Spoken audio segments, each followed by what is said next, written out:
In today's video, I'm going to show you how to take the Netgear EX3700 Wi-Fi extender and put it in access point mode to give you the ultimate Wi-Fi coverage. So starting with extender mode, what that does is it takes your pre-existing Wi-Fi network and just boosts the signal in your area in order to give you better coverage in places that you normally wouldn't with just a single device. And so this option is a really good option if you don't have the ability to run a physical Ethernet cable from like a modem or router over into the device itself. Access point or AP mode allows you to run a cable physically to the device from like a router or a switch, and it creates a brand new or a completely separate Wi-Fi network that you'll give a network name and a password to, and it does provide typically a much stronger signal, but does require that physical cable to be plugged into the device itself. So depending on how your environment or your scenario is, you're going to want to obviously opt for either the extender mode or the AP mode, depending on the coverage that you're going to need. Now that we've covered some of the basic information between an access point and the extender mode on the device,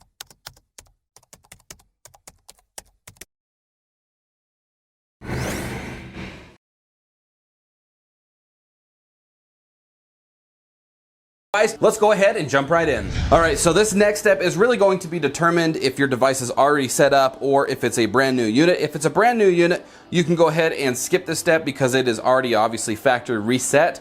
But if you do have a device like mine where it's currently in extender mode and we're swapping it over to access point mode, you are going to want to hard reset or factory reset it to factory settings. So to do that, of course, you're going to want to plug it in like I've got right here.